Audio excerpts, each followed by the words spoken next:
Hello, this is Dr. Paul Cottrell, and I'm recording this on October 22nd.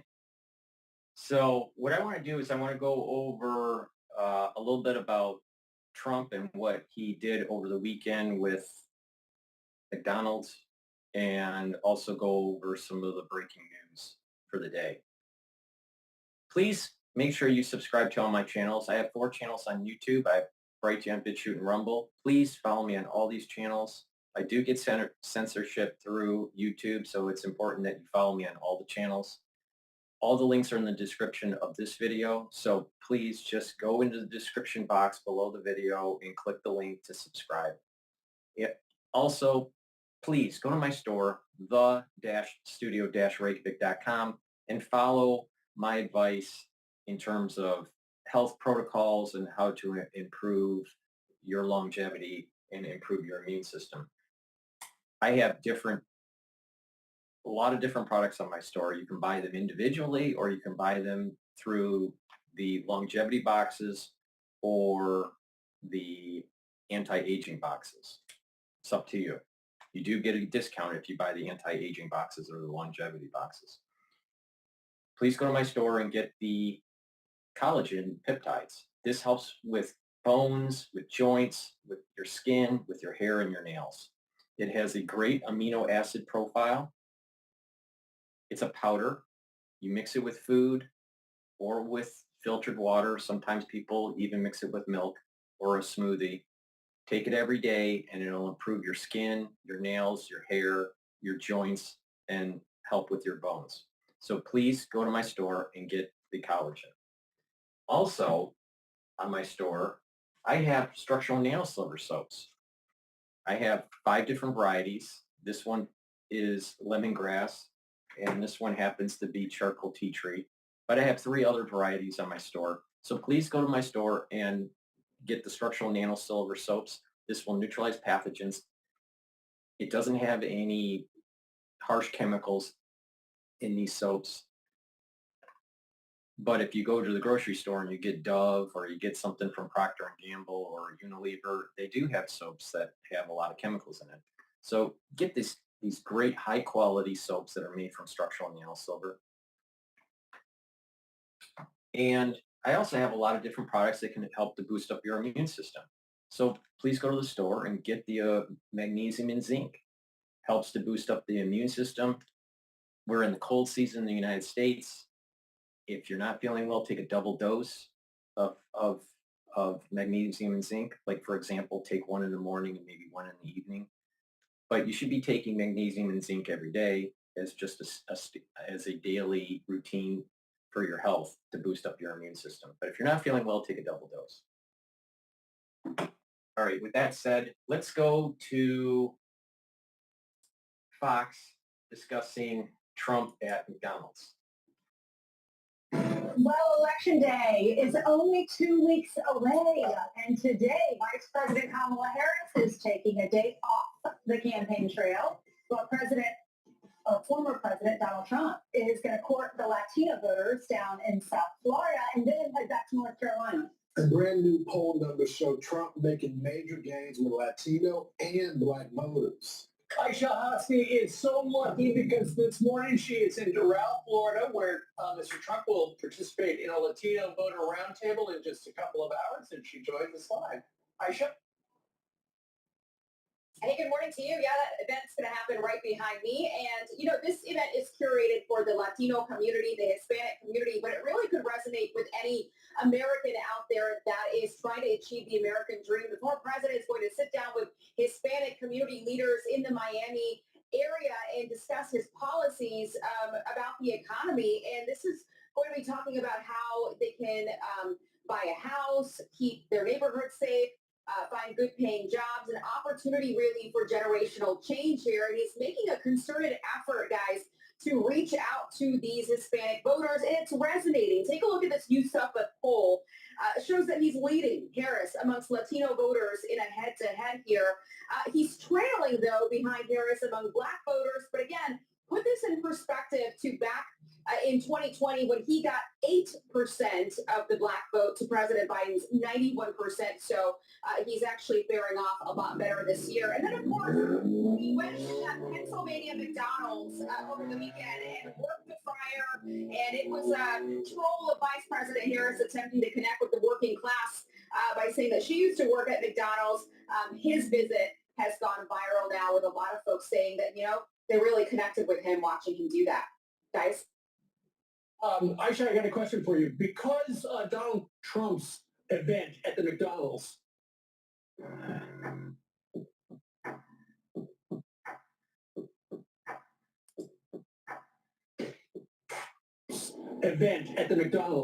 over the weekend got so much publicity, and it even drove a number of people on the political crazy because they said it was a staged event. Of course, it was a staged event. It was a campaign event because it worked so well for him.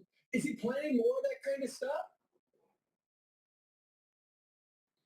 Here's the thing, guys. It was closed. Can I just go back really quickly? You said it was, people are freaking out because it was a staged event. It was closed, and you have to close and shut down a building because this is the former president who, by the way, has had 2 assassination attempts. You can't just have the doors wide open and security not involved. And, obviously vetting people who are coming to the drive-thru. You got to keep it a safe situation for him. So that's a part of it that doesn't get talked about either. Right. To we put you in the median of a highway? I know. I'm very nervous. Is incredible. I don't know what's It's a little loud out here. Yeah. Are you saving on parking? Is that it? Are you sponsored by Focus Factor? Because it was amazing. I'm going to go get on a moped now. I know. It seems I should be doing a great job.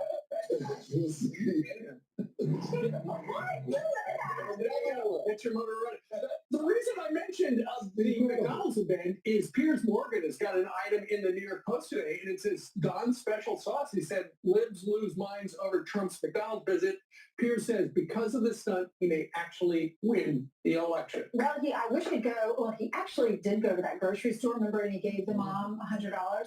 I think it'd be good if he went around the country of different grocery stores and did like moms in the markets. Well, because give him $100 for interviewing. A couple of Say, people. how much did you spend? Because the guy with his energy bill went from $2,100 to $15,000 a month. Well, I think what they're upset about is not that it's a political stunt, because all politicians do political stunts like this, is that he's better at it than her. Right. And every time you see her at a grocery store or something, I thought it was so weird when they did the whole Dorito thing. It just wasn't natural for her. But for him, first of all, you can't outshow a showman. This is what he's been doing his entire life. And I think they are supposed to be the relatable one, and the billionaire is outshowing them. right, and to that point, Lawrence, there's something that Kamala Harris has been talking about over the last couple of days, just to show how effective that event in Pennsylvania was. She says, and this proves that Donald Trump won the day yesterday politically. She says there are things that Donald Trump says, that will be the subject of skits and laughter and jokes. But words have meaning. These are things that are at stake. And each time Kamala Harris reminds voters of the stakes, it's a sign that a certain thing that he's doing is appealing to a certain part of the electorate. It's a really small part of the electorate that is still undecided. But they think it's funny. And they think it's like, oh, look, he made fries. Well, and it's like he's approachable. Like He's not touching the human hand. Putting the fries. Right, that's What food do you like? I like it all. Yeah, and he was on our show on Friday, and we asked if he was going to wear the paper hat. He did not. But he did say he was going to go heavy on the salt. And he did. And it's just relatable because we all go to McDonald's. We know that he loves, and we like the fact that most presidents would have these, trays, silver service pizzas. And he's like, bring on the McDonald's. It's just relatable. He goes to North Carolina to talk to the victims of Helene. It's a big, important story. It hasn't been covered much in media. It's almost like these folks have been forgotten. We were there on the ground covering what was happening. There was an emotional moment, though, with the former president. And here's a little bit of that. I had in the back of my mind, I even made a comment to somebody. Trump would just show up. Trump would just show up. We need it. We need that shot of hope in the arm. We need that. We need to know we're going to be okay and not forgotten. Thank you. And I believe that you can serve as a great inspiration to this community right now. And the reason being is, I think God's given you an indomitable spirit. Do you mind if I pray for you? That's really I ask that you would anoint President Donald Trump and give him a spirit of wisdom and understanding and insight as he moves to lead this nation back to greatness. I'm with you, and the American people are with you all the way. They're going to continue to be with you. I will support and totally complete the rebuilding of every region and town and city that was devastated by the hurricane, and I will slash through every bureaucratic barrier that you're having already and having problems with. We're praying for you, and we will not forget about you. We will never forget about you. We're going to be working with you for a long time to come to get it back together. So I think it's important. Remember, he showed up day one with Samaritan's Purse, Yeah. with Franklin Graham. Graham. He said, listen, this is what they need. This is as far as I can go. So he beat the current administration there by 4 or 5 days. And then he went back, and he's going back tonight at 7 o'clock. So he's going to be going to North Carolina to, yeah, it's a battleground state. Absolutely. But number two is, you can always just sit there and stay in Charlotte and say, I feel bad for those people in the mountains. He goes to the But mountains. did you see the question that was posed to him? One of the reporters said, do you feel like this is going to impact the election with everything that's happening? He goes, I'm not worried about it. Yeah, Aisha asked. Yeah. He said, I'm not worried about voting, but but you know, his campaign is, Mhm. and they want to make sure that these people have provisional ballots or some type of easier access. You were there. It's going to be impossible to get down those roads, right?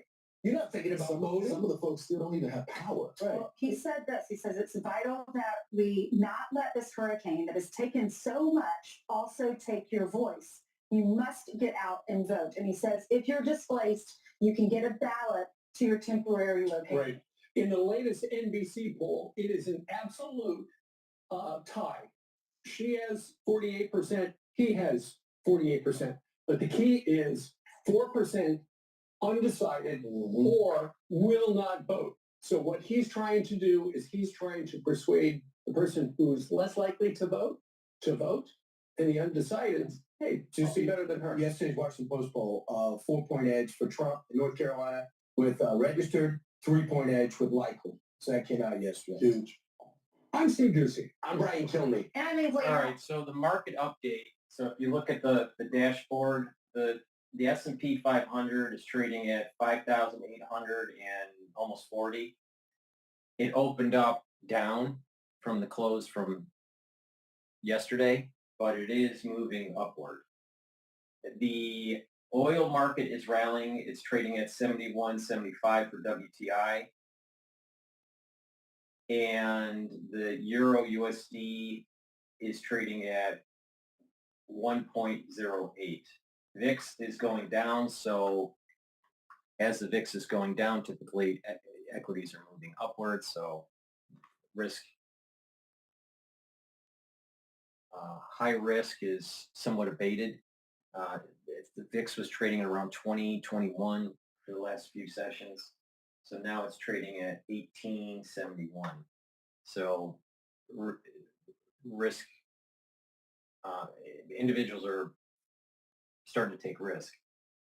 Now, what I like to do is go to the Israeli news. This was published about 37 minutes ago.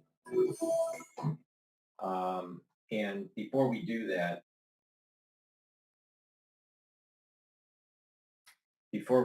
I'd like to just plug some products here. Because we're in the cold season in the United States, it's really important that you stock up on drops and lozenges. I have structural nano silver drops and lozenges. So for the lozenges, it's in a 21 count. I have Manuka honey, structural nano silver lozenges, or I have 3 different versions of the drops in a 100 count. Drops are smaller. The honey and lemon,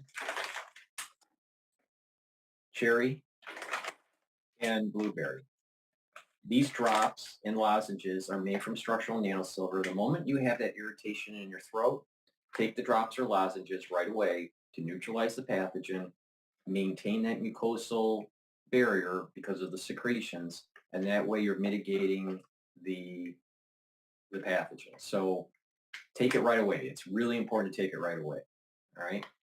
get a couple bags for your household just so you have them on hand. Because the cold season, we're in it.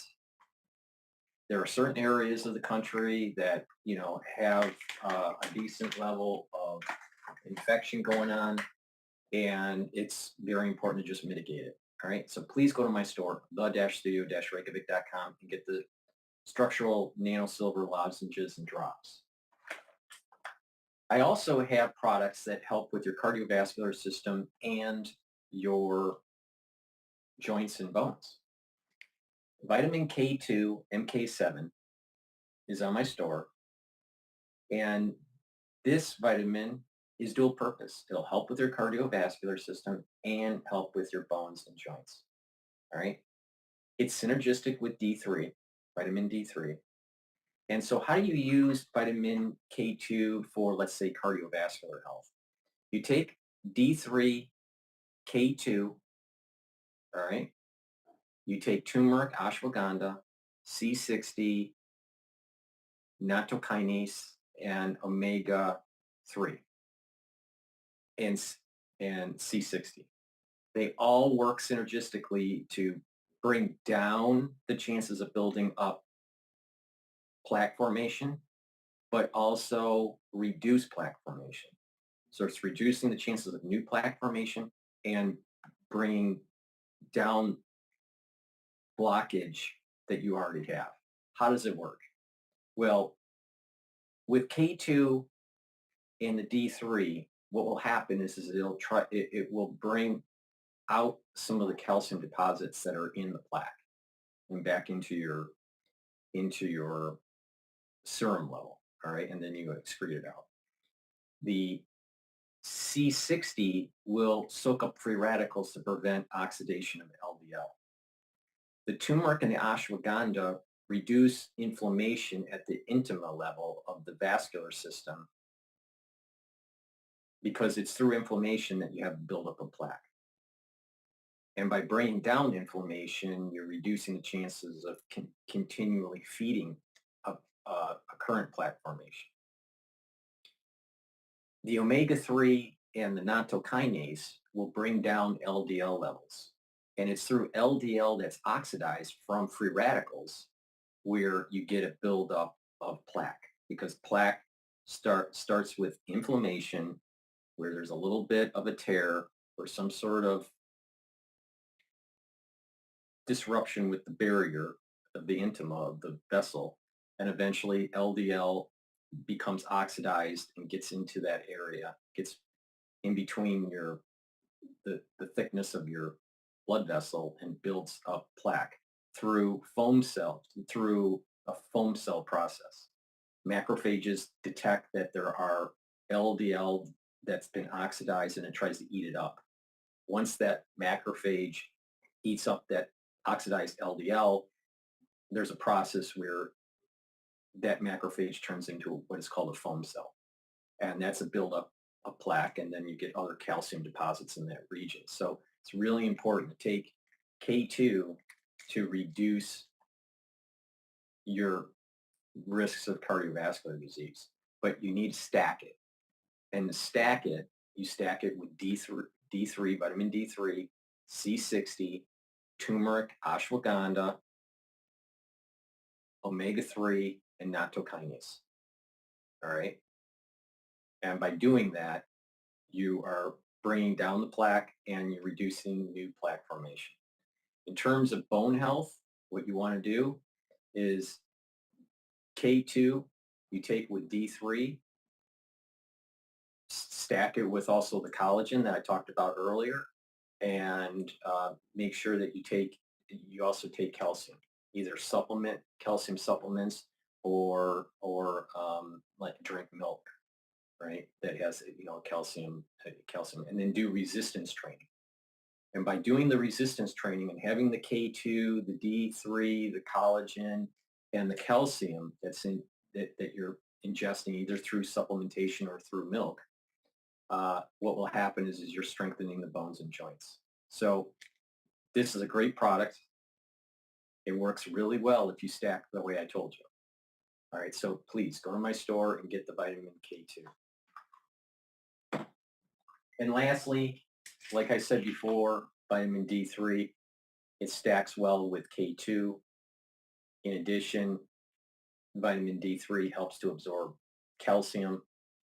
It's a gene expression cofactor, so you get better cellular processes going on in your cells. And when cells need to go into apoptosis, vitamin D3 helps with that, especially if the cells are infected. So please go to my store, the-studio-reykjavik.com, and get the vitamin D3. All right, let's play what's going on in Israel. This is the latest.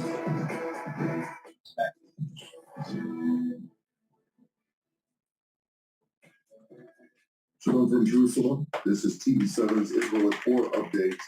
As we're attempting to deliberate the latest developments here in Israel, throughout the region and beyond, with chief focus today on the diplomatic visit, of course, by U.S. Secretary of State Antony Blinken, the situation vis-a-vis Lebanon, as well as the Islamic Republic of Iran with a pending strike by Israel in the next several days. It's always important initially to remember how this war began. 382 days ago, on October 7th of last year, the Islamist Hamas and its terror affiliates in the Gaza Strip launched a surprise onslaught on southern Israel, declaring war by perpetrating a massacre, murdering some 1,200 mostly Israeli civilians, wounding over 4,800 others, and kidnapping roughly 250 people, including elderly men, women, children, and infants. 101 of them remain in Hamas captivity to date. The subsequent day, on October 8th, Iran essentially joined that war when it greenlighted its proxy in Lebanon, Hezbollah, to launch cross-border attacks into Israel. Since then, Hezbollah has launched over 12,000 projectiles towards Israeli territory, and not Hezbollah alone. Additional Iranian proxies from Syria, from Iraq, from Yemen, including Iran proper, when it launched a second barrage of ballistic missiles earlier this month. Let's now turn to our TV7 editor-at-large, Mr. Emil Owen. Emil, what can you update us with on the latest, of course, starting with the arrival of Washington's top diplomat? So obviously fighting goes on. Yesterday there was a very respectful funeral for the late Colonel Ahsan Daksa. He is the fifth full colonel to have been killed. Three of them, three brigade commanders were killed on October the 7th as they rushed to try and save the civilians along the Gaza border. A fourth one was later killed in the fighting in Gaza. And now again, Colonel Daksa, a very honorable Armor Brigade commander, was killed in Gaza as he left his tank to inspect the situation. If I may interject just to highlight, indeed, Colonel Daksa was a very notable commander with a promising future.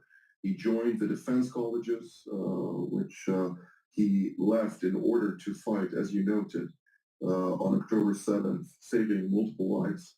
And he has survived by a wife and three children.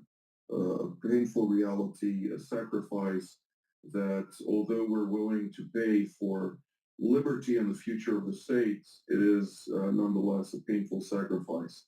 And it seemed as if the entire nation mourned with his family and with his Druze community at the Dalit al-Carmel in the northern part of Israel. And the fighting goes on in several sectors in Gaza. It doesn't seem to be having any respite, even though, as the U.S. terms it, these are not high-intensity operations, but rather only counter-terror operations. But obviously, when the IDF leaves a sector, the terror group comes back, and then there's no real difference between the various types. Now, if you listen carefully, even though there's a lot of gunfire and then rockets raining down on Israel and the blast of successful intercept, you can hear the whispers of the diplomats. And there are two American diplomats, two Biden administration emissaries now in the region. The most senior is Secretary of State Anthony Blinken. It seems as if the flip side of early voting, of mail-in voting, is a last effort to get any sort of diplomatic success, a deal, especially in Gaza, but also perhaps by Amos Hochstein, the mediator in Lebanon. He is traveling there. Secretary Blinken is supposed to hold at least one round of talks in Israel before he goes on to some Arab destinations. Indeed. Well, let's turn to our next guest, named Professor Uli Rosenthal, formerly Minister of Foreign Affairs of the Kingdom of the Netherlands. It's good to see you, Uli. I'd like to ask you, since, as Mr. Owen mentioned, Secretary Blinken is here to double down on the administration's efforts to reach some type of resolution to the various fronts, not necessarily only to the Gaza Strip and Lebanon, but a broader resolution at a time when, of course, White House Special Envoy Amos Hochstein traveled to Beirut. He met with Prime Minister Najib Kati and the Speaker of Parliament, Nabih Berri, during the course of which he highlighted Washington's aspiration to see a revitalized UN Security Council Resolution 1701 implemented in a manner that would then also require the tangible enforcement to ensure that the Islamic Republic of Iran would not be able to entrench militarily along Israel's northern front, namely by means of its local proxy, Hezbollah. Yeah, well, perhaps allow me to say, to make a few remarks on the terrible message we got here too on the death of Armed Brigade Commander Ehsan Daksa. I was in, with a high-level mission, I was in Gaza in end of July, beginning of August, and we met Ehsan Daksa there, and I vividly remember, of course, it will not get out of my mind that in the small talk which we had also there, he asked me where I came from, what I had done. I told him, and he said, well, wonderful to hear, because I would like very much to get to Amsterdam, the capital of the Netherlands, to visit the kennels there together with my wife and 3 children. And you can imagine how the message came home to me and also to my dear wife. And we are very sad about it, I have to say so. And also the other members of our high-level mission, several retired generals, also from the US and the UK, all have shared their sadness in our app group. I don't want to leave you out of this story. Now, with regard to the situation in the Middle East, in Israel, Hamas, Hezbollah, the visit of both Blinken and Hochstein to the Middle East, I can only say from the European end that while a couple of times I said to you in this show that the priority in Europe would be definitely with Ukraine and Middle East following only suit. The situation is a little bit different now, and there is a keen attention to what is happening in the Middle East, more than I saw a couple of months ago. Ukraine is dragging on, while the Middle East is considered indeed to be a very, very turbulent and risky affair. When I look at the visit of Blinken and the US message that they want to get 1701, the United Nations Security Council resolution, again operative.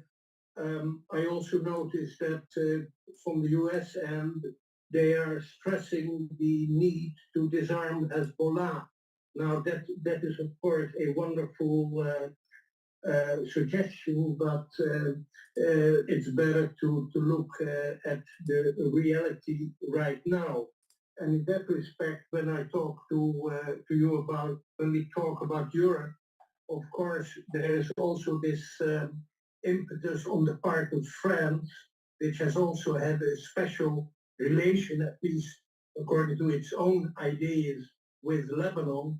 And there we see how difficult the situation is, because on the one hand, France tries to back the US in their effort to get to a ceasefire and what have you, and the acceptance of 1701. On the other hand, France is at the moment very, very, very much anti-Israel in all its activities, with President Macron being the front runner.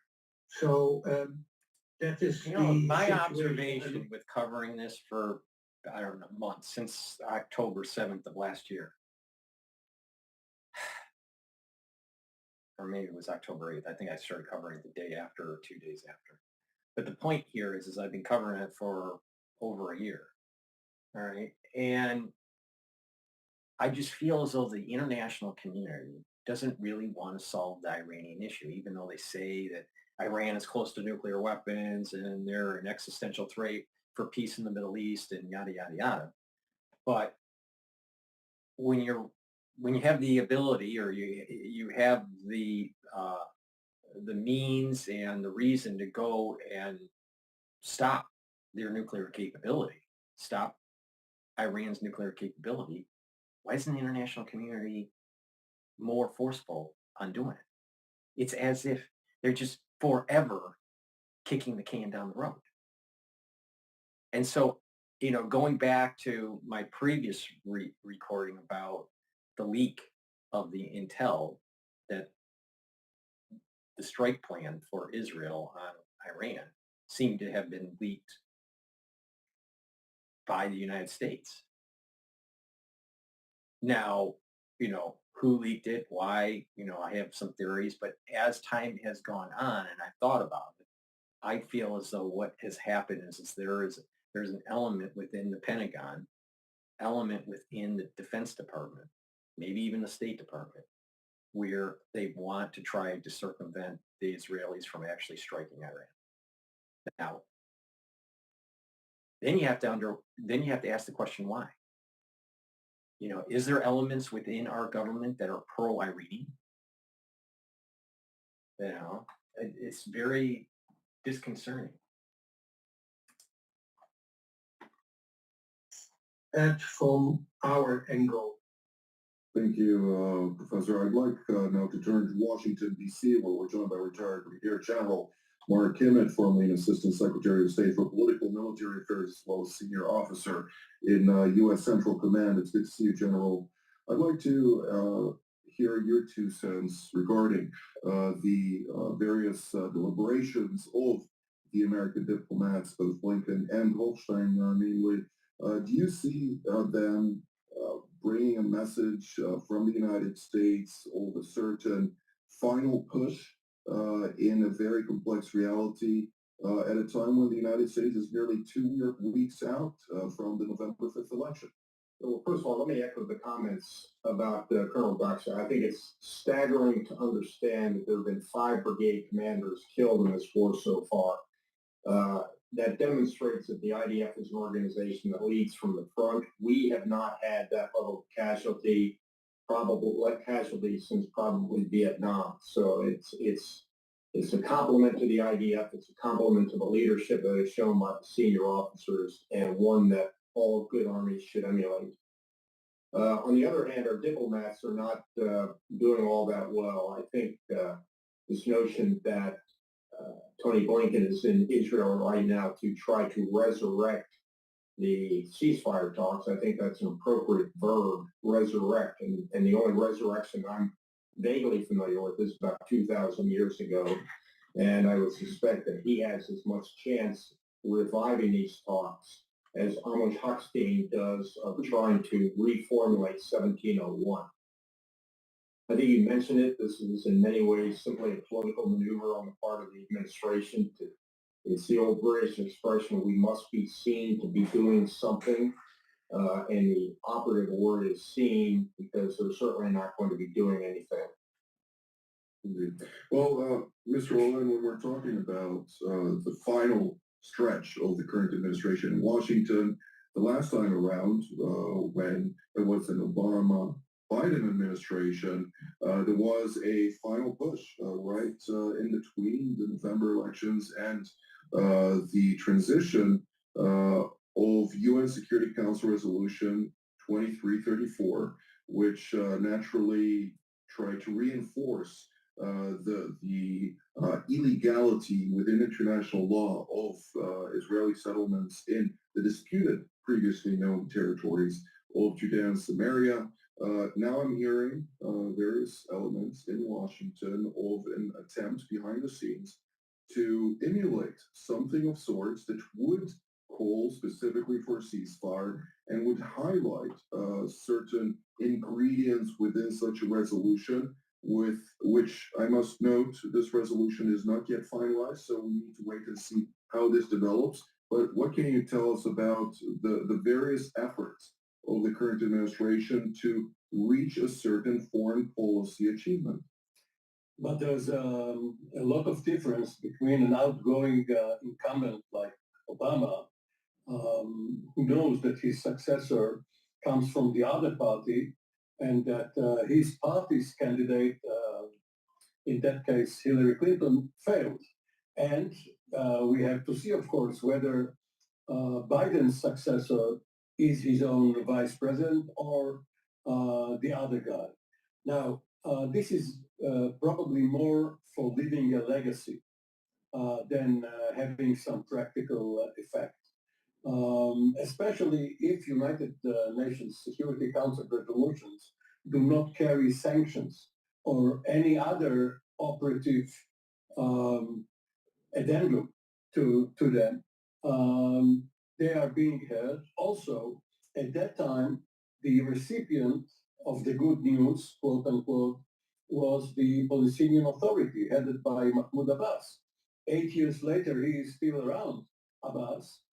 However, the problem here is to get some traction with Hamas, with Hezbollah, which is not Palestinian, of course, and having gotten rid of Yahya Sinwar, who was a decision maker who refused to negotiate in the final months of this effort. Now we don't know who is going to make the decisions at Hamas, whether they have any political will left by Sinwar that they must follow. It is the time is too short to get anything between today and November the 5th. Well, as I know, the construct of the Islamist Hamas organization, naturally, it will establish a certain transition council to include probably Khalil al-Haya, Musab al-Marzouk, and other people within that small group that would then designate a specific individual that would take over. But in any event, the center of gravity will not stay on the Gaza Strip. It will most likely either shift to Ankara, Doha, or Tehran, and which will have its own implications. We remember the Troika, the collective leadership of Bulganin, Malenkov, and Khrushchev. After Stalin, it took some time for Khrushchev, 2.5 years, to emerge as the leader. If this is the timetable we're talking about, the war is going to be very long. With that being said, it took nearly 5 days to transition from Ismail Haniyeh to Yahya Sinwar, so don't be so pessimistic about their necessity to designate the leader. But Professor Lowenthal, whatever happens in the Middle East, the chief culprit remains the Islamic Republic of Iran, which is right now scrambling around with the various individuals within the Ayatollah regime seeking to dissuade Israel from targeting its nuclear infrastructure as well as its energy infrastructure. The latest ploy by specifically Tehran's foreign ministry is to send a formal notice with the International Atomic Energy Agency voicing its frustration and anger over Israel's insinuation of targeting its nuclear program. Do you see this in any way affecting the tone in which the international community confers with Israel about its legitimacy to retaliate for the blatant strike of 181 ballistic missiles by Iran against Israel on October 1st earlier this month? Okay, well, let me first and foremost say that it's quite intriguing that right at this moment today, Iran is present at the BRICS conference in Kazan, Russia. So it shows how the situation actually is with Iran and Russia being very tight, in a tight connection. Iran delivering again a lot of arms to Russia, etc. That's one. Secondly, it's of great importance that we do know by now very emphatically about the complicity of Iran in the terrible massacre of October 7th last year. Third point I would like to raise is I say that I'm interested actually also in the comment by Mark Emmett that I read a comprehensive analysis of the Biden strategy towards Iran, and the conclusion was there is no strategy at all actually, apart from trying their utmost to get a nuclear deal done, while that is a dead end. Furthermore, let me say that within Iran, as far as I get the messages from there and also from the diaspora community, in Iran itself, unrest is continuing, inflation is terrible, succession struggle is by now getting increasingly intense, and in Iran itself, I hear that people are looking, of course, very eagerly to what will be the response of Israel to the several assaults by Iran to Israel. And there are 2 points which are raised continuously. First, nuclear facilities, and secondly, decapitation. And I would say that the Iranian Ayatollahs, we get several messages about the huge nervosity in Tehran about what is going on. Also, when it is about the eternal life which the Khamenei might wish to have. Indeed. Well, of course, Abbas Araghchi, the foreign minister of the Islamic Republic of Iran, is today in Kuwait as part of a broad regional tour to meet the various counterparts around the region, as well as some of those leaders, in order to discourage them from allowing Israel to utilize their airspace to conduct any activities against the Islamic Republic. Which so now you're seeing that. Now you're seeing that Esau, the split of Esau, the negative side of Esau, trying to accrete some support with Ishmael. All right. And we'll see how this plays out. But, I think Israel would have hit earlier if it wasn't for the leak. Now I think they have to redo the plans to hit Iran.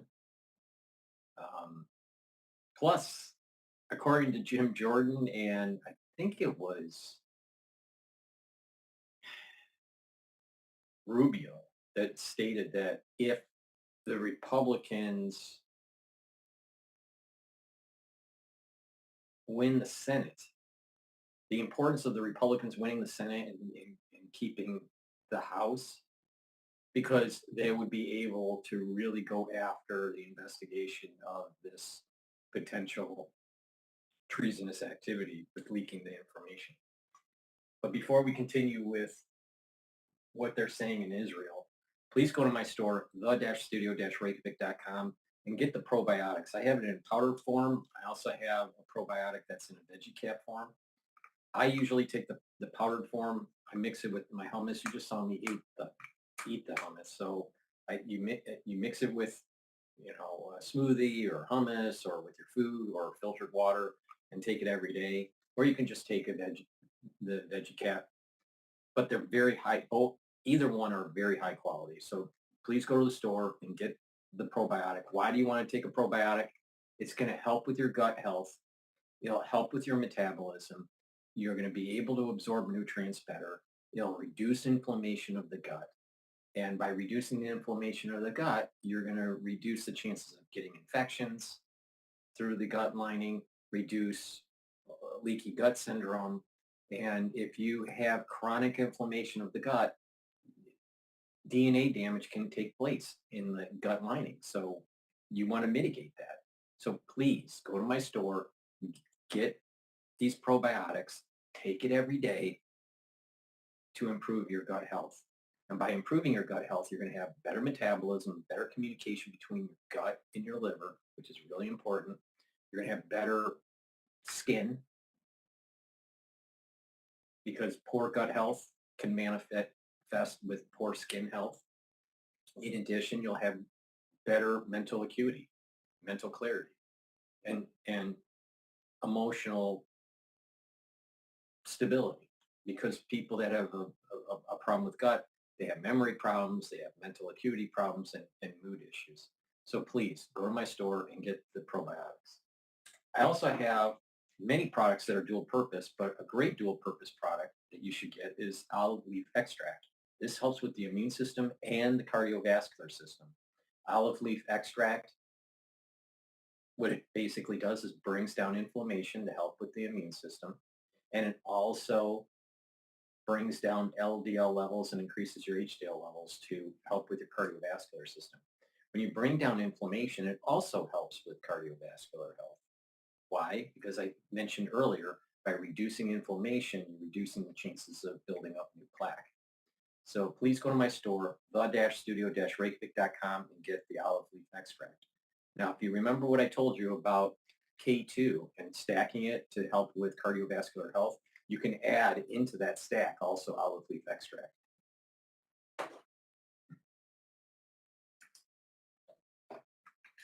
We'll wait and see what it has to say. General Kimmett, your take on that? Well, I think the one comment that I'd like to make is focusing on the BRICS meeting, because it is important to note that not only Iran is joining the BRICS, but so is Egypt and the United Arab Emirates as well. It is a telling sign to the credibility of the United States that the UAE, little Sparta, one of our closest allies, is so concerned about the United States' ability to remain a reliable ally that they're now putting their feet in both camps.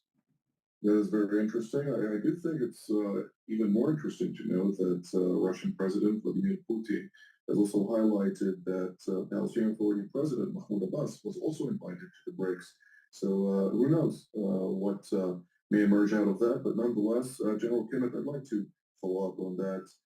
To what degree does that also provide some indication to the efforts of the so-called Axis that emerged by China, Russia, the Islamic Republic of Iran, North Korea, and others to highlight that their economic aspirations that, of course, emerged following the massive sanctions imposed on many of those regimes for their malign behavior may be a better alternative in an age where the United States does have its rules-based order demands, at least the application of the various demands, in order to be a good standing figure. Well, again, I think it really comes down to this view that we're moving from a unipolar world to a multipolar world, but it really does seem as if China and Russia in particular are trying to come up with a bipolar world again, one that's and it's not an issue of strength or power. It's just simply lining up who's going to be on our side versus who's going to be against the American-led West. I'm not really certain people have really figured this out. I certainly haven't. Whether they certainly are not ideological relationships, but they seem to be more than simply transactional relationships. Much of it may have to do with just a view that the United States, again, is not a reliable partner, and that the United States is also a country in decline. So it could well be that in this new bipolar world that could be emerging, that people are just either picking winners, who they think is going to be the winner, or hedging their bets by trying to keep a foot in both camps. Indeed. Well, the UAE has never shied away from admitting that it is hedging its bets in a very tumultuous environment at this point in time. And the fact that India and China are also in BRICS together does reinforce your statements about the fact that it is not about liking each other, but rather a transactional environment. Well, it's buying protection. Right. Especially if you are a weak, at least militarily weak country, even though you may be financially strong. But we can go back to the non-aligned movement, Gamal Abdel Nasser and others coming to the world stage via this third option, as if there is not the first world, the second world, they are the third world. Of course, things have changed. But also, if you look at the Egyptian president, Assisi, he doesn't want an American administration hectoring him on human rights. He thinks that in Washington, they don't understand the reality in the Middle East. If you treat your enemies too lightly, too politely, they are going to kill you. And he can get more sympathy from China and Russia. Well, I think he also gets a lot of sympathy from other Western countries, and it seems like the winds are shifting right now. But he also wants to get the $2 billion a year in military aid, in addition to sympathy. It's taken care. He and sympathy. In one sentence, from each of you, what are we to expect in the next 24 hours? Please keep it briefly. Professor Rosenthal, will start with you. Well, I would not want to say something about next 24 hours, but about the next 2 weeks. And everybody is simply waiting for the elections in the United States, with only a couple of countries in Europe actually favoring a possible victory of Donald Trump, Italy, Hungary, and some of the Baltic states. And that shows it all, how the situation also in Europe is vis-a-vis the United States. General Kimmett? I don't expect to see anything happen in the next 24 hours. I don't expect to see any breakthroughs on the ground in the next week. I would remind your listeners that, in fact, President Biden is president until January, not until November 5th. But it's certainly the case that people are going to think very carefully about any actions they take in this interregnum. Sukkot is not done yet, all right? It's going to end this week. My understanding was there was going to be a major ground invasion of Lebanon just after Sukkot. So we'll see, all right? That's the 24th, I think is when it ends, 23rd or 24th, so it's coming up. Now, my understanding is that there was a major ground movement, invasion, a major ground offensive just after Sukkot. So we'll see. Now, I wouldn't be surprised that the strike on Iran is before the election. Not at all. Not at all. I would not be surprised. Between President Biden and the next president. Indeed. Well, that's all the time we have for today. I'd like to thank General Kimmett, Professor Rosenthal, and Mr. Owen for all of your insights. I'd like to thank all of you at home as well. Until our next edition from here in Jerusalem, Have a good day. Okay, what we're going to do is we're going to either go to Al Jazeera or go to Bloomberg because they're talking about the election. Please go to my store, the-studio-reykjavik.com, and get the turmeric. Turmeric is an antioxidant, but it also brings down inflammation. That's really important for your immune system and for your cardiovascular system. Ashwagandha root is synergistic with turmeric. It helps by bringing down the cortisol levels and your glucose levels and brings down inflammation. In addition, when you stack this with turmeric and bring down that inflammatory response and control those blood glucose levels, what you're doing is that you're helping your immune system, but you're also helping with your cardiovascular system by bringing down that inflammation and reducing the chances of building up new plaque. But if you stack this with the C60, the nattokinase, the omega-3, the olive leaf extract, the K2, the D3, when you do that, then you are reducing plaque, not just the chance of building new plaque. And it takes, about 6 months to 1 year to start seeing a big difference. But it does work. It does work. So please go to my store, the-studio-reykjavik.com, get the ashwagandha root and the turmeric, boost up your immune system and bring down inflammation. Control those blood glucose levels and control those cortisol levels. A lot of people are just too stressed out. They don't sleep enough and they have high cortisol levels and it brings down their immune system. And it causes more stress cardiovascularly. Vitamin C, really important to boost up your immune system. We're in the cold season. If you're not feeling well, take a double dose. Make sure you drink it with filtered water. And lastly, resveratrol. This is an antioxidant.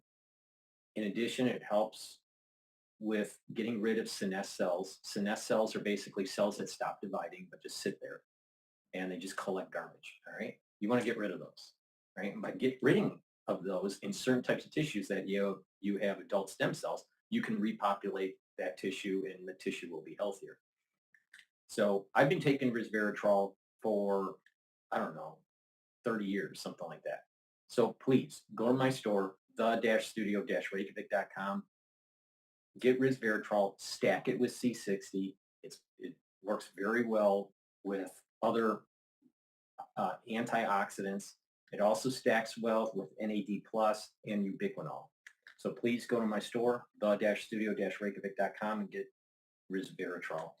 Also boost up your mitochondrial health. That's really important. All right, Bloomberg is in commercial right now. So what we're going to do is we'll go to Al Jazeera. Of Israeli airstrikes. Now, the Israeli military is saying that they are targeting Hezbollah assets and infrastructure, but what we see here on the ground is residential buildings completely destroyed. As you can see also, there is no paramedics or emergency personnel because, as I said, these buildings were empty. So it is just rubble that is left behind. What the narrative here is that Israel is trying to create an environment where they are trying to turn the supporters of Hezbollah against them. And that is what they also stated is one of their aims in going after the social and healthcare facilities that are even affiliated with the organization. Now, officials in Lebanon say more than 1 million people have been displaced since the start of the conflict with Israel. It's putting heavy strain on resources across the country, including even the smallest communities. Asif Baig reports from eastern Lebanon, where Christians have opened their doors to displaced Muslims. Under the shade of a monastery, these Shia Muslims have found sanctuary with their Christian We're going neighbors. to go to BBC. Hundreds Lebanon of internally says- displaced people now reside here in Lebanon. Lebanon says 13 killed in Israeli strike near southern Beirut hospital. This was published 5 hours ago.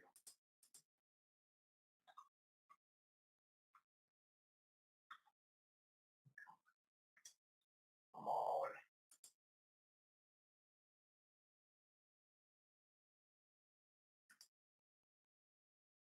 Weeks. In southern Beirut, there was a strike next to the biggest government hospital in the country, in which 4 people were killed, including a child. The Lebanese Health Ministry says 24 people were also wounded. Let's show you live pictures of the Lebanese capital, Beirut. Columns of smoke have been filling the sky over previous hours. The IDF says it intends to strike the finances of Hezbollah. Hezbollah continues to fire rockets into northern Israel.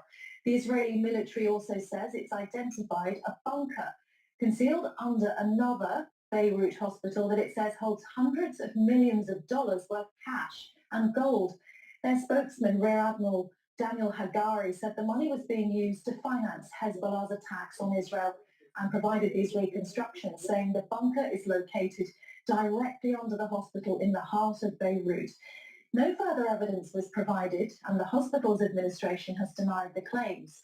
Israel said it was monitoring the compound but wouldn't strike the hospital itself. Here are some pictures from Israeli strikes overnight. This is Babda, a suburb of Beirut. Israel says it's hitting targets that are linked to Hezbollah. Our correspondent in Beirut, Jonathan Head, told me the strikes caused panic. There's been a second night of multiple strikes here in Beirut. A bit confusing for people living here. There were warnings to 7 neighborhoods.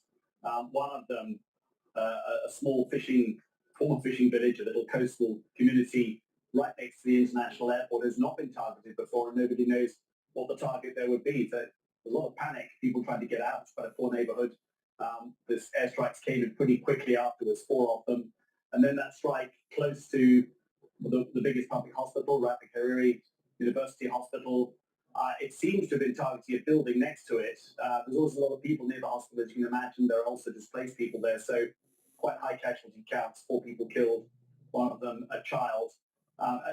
We've been told by the Israelis that they're now going after Hezbollah's financial infrastructure. We saw the night before attacks on branches of Hezbollah's de facto bank. We don't know whether last night's strikes were a continuation of that or a move to a different direction. As you said, there is that rather dramatic announcement that there's a secret bunker after another really big public hospital, Al Sahel.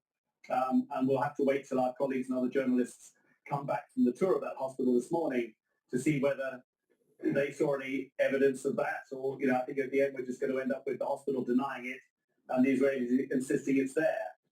Everyone here is very nervous. At this stage, it's very hard to calculate what the next Israeli targets will be, given how they've now widened their campaign to try to dismantle Hezbollah's networks, its presence in society. Once you go beyond military into attacking the financial infrastructure, this is how Hezbollah has such influence. It's almost a shadow government here in Lebanon. It provides a lot of welfare to people, and of course Israel alleges all that money, which it says comes from Iran, also funds Hezbollah's military activities and attacks on northern Israel.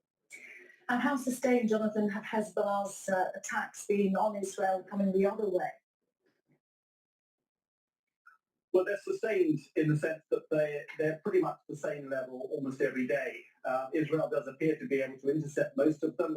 I know there have been explosions in many parts of Israel this morning, so we haven't counted the number of rockets going across. Hezbollah has said it's targeted an Israeli naval base. Until now, in most cases, the Hezbollah attacks have not caused huge amounts of damage and relatively light casualties. But the fact that they're still firing rockets reminds the Israelis that their goal of completely destroying Hezbollah's military capabilities has not been achieved, which of course means that the Israeli campaign, which includes this rather slow ground operation down near the border, that operation will continue. Well, just in the last few minutes, we've heard from the Israeli Defense Minister Yoav Gallant that bank, Al-Qad al-Hassan Bank, has been added to a list of groups designated by Israel as terrorist organizations. So that is the branch, although that's the name of the bank. Many branches have been targeted. There are several in southern Beirut, according to Israel, and they claim that Hezbollah is financed through that bank. The designation is part of a wider campaign by Israel to target the economic resources of Hezbollah. But just in the last few minutes, Yoav Gallant, the defense minister, adding that bank to a list of groups designated by Israel as terrorist organizations. Now, the UN aid agency operating in Gaza says the Israeli authorities are still preventing medicine and food from reaching people under siege in the north. Footage shot in the aftermath of an attack by Israel on a refugee camp in Jabalia shows a nurse running in panic between the dead and wounded at a UN school. Israel says its offensive is aimed at stopping Hamas from regrouping in northern Gaza. Our international editor, Jeremy Bowen, has seen the video, a warning his report shows extremely graphic images. Palestinian first responders went to collect bodies in a lull in Israel's offensive in Jabalia and the rest of northern Gaza. The UN says Gaza's nightmare is intensifying, a worsening humanitarian crisis amid what it calls relentless Israeli strikes. This was filmed this morning by a nurse called Nabila in the moments after an Israeli strike on a UN school in Jabalia used as a shelter by civilians. Close to panic, she tries to tell this woman to be calm, saying, "I have nothing to stop the bleeding." She turns back to help the other casualties. She is the only medic there. Children are dead. A woman's leg has been blown off. And then she runs to get her medical bag. The child says, "Please help. My sister is dying." Nabila hasn't got much. A few basic wound dressings. "Use this," she says. One of the women says, "My children are gone. Look at them." Back down the stairs, past dead children, and then she screams when she sees the dead body of an elderly man she recognizes. Northern Gaza this morning, just after an airstrike, from a vantage point a few miles away in Israel. It's a public holiday here. This is a popular place to observe the war. Israelis believe the killing and hostage taking... This is a perfect example of what I was saying about don't kick the can down the road. War is horrific, all right? Not only for the soldiers, but also for the citizens. Where they're caught in between these military factions and, you know, their collateral damage, all right?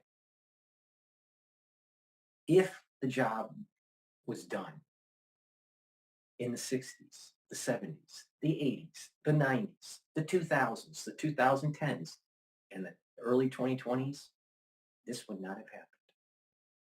But because we have an international community that's not willing to go all the way and solve the problem and stop these terrorist groups, it starts with the PLO and all the financing through the PLO. And the PLO was having problems even in Jordan. Jordan kicked them out. And so the PLO, the same problems that you're seeing in Israel, the Jordanians were having, all right? So the Arafat movement and all these garbs that people wear, the scarf, the Palestinian scarf, that's Arafat. That's from Arafat, all right? And so his whole, the whole genesis of this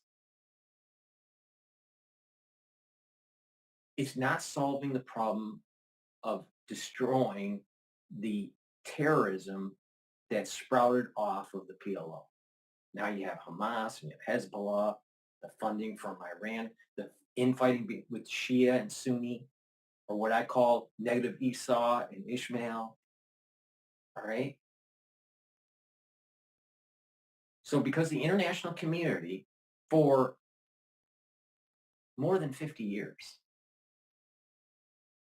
has not been willing to get the job done and root out the terrorism and destroy the erratic part of Iran. And now the nuclear capability. And if we keep on doing this problem, we keep on kicking the can down the road, Iran's going to have a nuclear weapon, and it's going to change the dynamics of the situation greatly, and it may cause further collateral damage, death, destruction, and loss of economic viability for not just that region, but for other regions of the world. So this wouldn't have happened if the job was done in 2006. This wouldn't have happened if the job was done in the 80s. See? This is a data point that shows that my international affairs, doctrine, if you want to call it that, is right. Get the job done. If you don't get it done, it's only going to get worse. It's a shame that civilians have to die during this situation, but more people are going to die if the job isn't done, and the can is just kicked down the road for another 10 years, maybe 5 years. But unconventional warfare is starting to emerge. And that's radiologic, biologic, chemical, and other modalities. Like cyber and energy grid issues and stuff. So I mean, people need to wake up and just get the job done.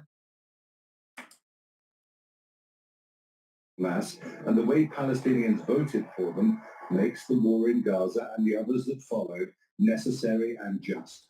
If they would return the hostages, then I would have what to shoot for. In the meantime, there's nothing I can feel for them. They started this, they entered Israel, they attacked us, and all this is the results of their initial actions. A short drive away, close to the Gaza border, it was a family day out for Israelis who believe the war has given them the chance to recreate a very different Gaza. They want to restore Jewish settlements inside the Gaza Strip that the Israeli government removed in 2005. These people know what they want when eventually there's a ceasefire in Gaza. The Israeli government has only really said what it doesn't want. It doesn't want any kind of government that looks like progress towards Palestinian state. Now, that is a problem for its Western allies, the Americans, the British, and others, because they believe a Palestinian state alongside Israel is the only way to stabilize the region and not have perpetual war. What if the international community is wrong and that you have to have total war and solve the problem? Because maybe the reason why the problem is what it is because they never have been able to reach homeostasis with total war.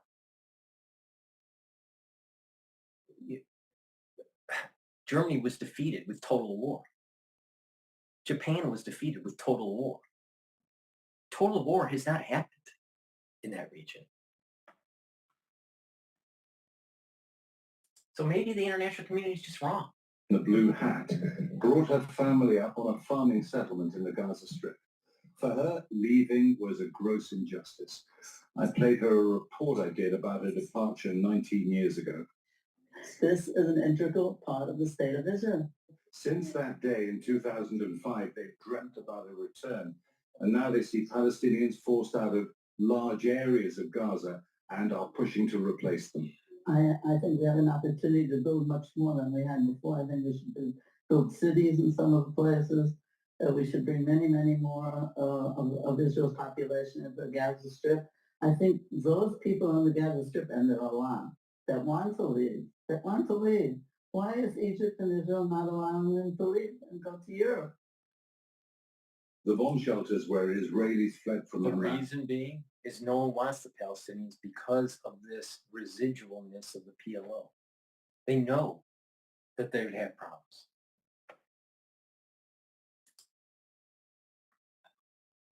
Have been made into memorials to the dead and to the hostages.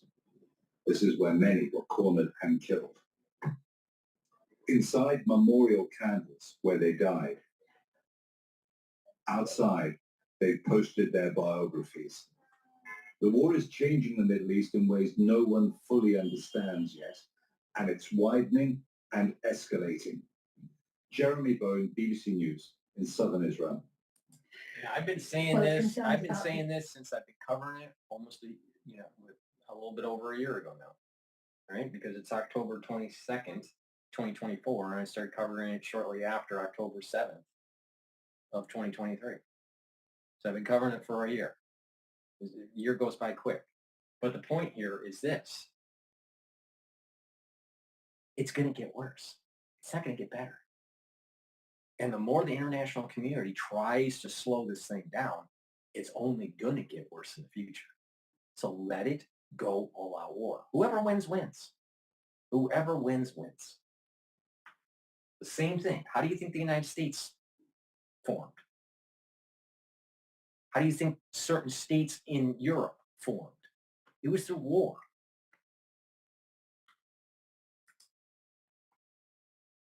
Humanitarian crisis in northern Gaza grows. The U.S. Secretary of State Anthony Blinken has just arrived in Israel. He's released 5 priorities to try to end the war. Firstly, talking to Israel and others about how to end the war in Gaza, including bringing home all the Israeli hostages. He'll also discuss a post-conflict day after plan with Israel. He wants to review humanitarian assistance to Gaza, and this is after the US gave Israel 30 days to take steps or risk some military assistance being cut off by the US. Mr. Blinken wants to try to discuss ways to get a resolution to the war with Hezbollah. He'll also discuss Israel's expected retaliation against Iran. His visit to the Middle East comes after the White House says it's deeply concerned about the leak of a pair of highly classified intelligence documents describing Israel's preparations for a retaliatory strike on Iran. The documents appeared on Telegram at the weekend, including satellite images and classified analysis. Our correspondent Jonah Fisher is in Jerusalem. He told me more about Blinken's visit and what to expect. We're expecting Anthony Blinken to arrive here in Israel in the next hour or so, and hopes, to be quite frank, are not high that he will be able to move things forward in terms of achieving peace in either Gaza or in southern Lebanon. This trip was conceived last week in the immediate aftermath of the killing of Yahya Sinwar, the Hamas leader in Gaza. I think there was a hope at that point in the United States and in Western capitals that it might provide some sort of opening for negotiations to restart, perhaps to move to peace, some sort of ceasefire exchange with hostages, perhaps. In the days since then, well, that has really receded as a possibility, not least because people have realized that with Hamas's leadership having been effectively killed, it's very hard to strike any sort of deal there, but also the sense that Israel still feels that it's got military objectives that it wants to achieve, both in Gaza and in Lebanon. We saw new strikes overnight on Beirut. So it is going to be extremely difficult for Anthony Blinken. He will be here in Israel first, then he will move to other countries around the Middle East. Perhaps the most realistic thing he could hope for here is to try and get some progress in terms of getting humanitarian aid into Gaza, where the situation is pretty dire in some areas, particularly in the north, and the UN has talked about pretty atrocious conditions there. Jonah Fisher. All right, that was the BBC. Al Jazeera looks like they're doing some sort of documentary, kind of mini documentary right now. Maybe Africa, maybe South America. But before we go to another video, please go to my store, the-studio-reykjavik.com. Get the structural nanosilver gel. Why? Because this structural nanosilver gel is a dual purpose. It can help heal wounds, abrasions, cuts, minor burns. It'll heal it quicker. Why? Because it keeps it clean. In addition, you can use it as a daily skincare routine where you put it on your skin right before you go to bed, put it on your face and then exfoliate in the morning, and then you'll notice that your skin's clearer and your skin's tighter, all right? This also can be used to neutralize pathogens and protect a barrier on your skin. So you put it on your skin, on your hands, around your mouth, around your nose, around your eyes, around your ears, right? Lightly coat your nostrils to maintain that mucosal barrier. They'll neutralize pathogens and reduce the chances of potentially getting sick during the cold season, right? please go to my store, the-studio-reykjavik.com, and get the structural nanosilver gel. This gel stays active for 5 hours when you're using it prophylactically, during the cold season or whatnot. But it's a very high quality product, and what you can do with structural nanosilver gel, you cannot do with Perel. This is better than Perel. Trust me. Why? Because Perel is alcohol based. It'll crack your skin. It'll do damage to your skin. Perel sanitizes within seconds, but it doesn't. It just evaporates. What happens here is that it stays active for five plus hours on your skin, neutralizing and keeping you sanitized. So trust me, during the cold season, you want to have a couple tubes of that for your household, especially when you're going to work or you're going to school or, you're at home and people are sick. You want to be using that every day. Please go to my store and get the structural nanosilver toothpaste. This will neutralize pathogens, so whiten your teeth, freshen your breath, maintain your gum line. When we get older, our gum line starts to recede. You can repair that gum line with proper oral health, right? So structural nanosilver toothpaste will help improve your gum line. In addition, with good oral hygiene, you're reducing your chances of cardiovascular disease and valvular disease. That's really important. As we get older, people do develop cardiovascular problems because of poor oral hygiene.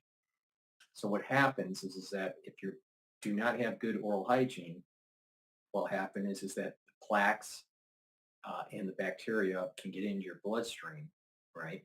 Because of the receding of the gum line and your gums bleed and all this microscopically gets into your bloodstream. It causes an inflammatory response, causes further plaque development. You might even get an embolism, a small embolism, or what could happen is that bacteria or that inflammatory response could cause some damage onto your valve and get vegetation on that valve or calcium deposits, and you start having valvular disease. So your heart, there's many types of valvular disease. One is stenosis because of this accumulation of calcium. Another is a weakening of the valve where it's prolapsing. So, and so you have regurgitation and whatnot. But the point here is that with poor oral hygiene, you are increasing the chances of cardiovascular disease and valvular disease. You want to mitigate that. So please go to my store, the-studio-reykjavik.com, and get the structural nanosilver toothpaste that I have. This has no fluoride in it because fluoride makes you stupid. So get the fluoride out of your diet, out of your water. Make sure you filter your water, but also use my structural nanosilver toothpaste every day. Get a few tubes of this for your household. This is really important. So please go to my store, the-studio-reykjavik.com. Lignans, really important to take to boost up your immune system. It also helps with hormonal health for males and females. How this works is there's a scooper in here. It's a powder. Mix it with your food or with water or smoothie. Drink it with filtered water and take it every day. What you're going to notice is that you're going to be soaking up free radicals and you're bringing down inflammation and improving your immune system. So please go to my store, the-studio-reykjavik.com, and take lignans every day. It's really important to boost up your immune system post-2020 crisis. Ubiquinol. This is a very high quality product, all right? Very high quality. It is the best CoQ10 that you can buy, all right? If you notice that a lot of the stuff that I have is very high quality, all right, because I really put the effort into it. This is the best CoQ10 that you can buy, all right? This Ubiquinol. It has the best bioavailability on the market, and in addition, it acts as an antioxidant, so it's going to soak up free radicals. It helps to boost up energy levels, and it's also neuroprotective, all right? It helps with your neurons. This is really important to take when you get older because you need more energy. You need to protect your neurons. You need to, take supplements that'll increase the viability and increase the health of the neurons. Because if you have neurodegeneration, you're going to have movement problems, you're going to have gait problems, you're going to have memory issues, right? Your cognitive ability goes down. But if you take supplements to help maintain that, then you're going to age slower neurologically. So ubiquinol is really important for that.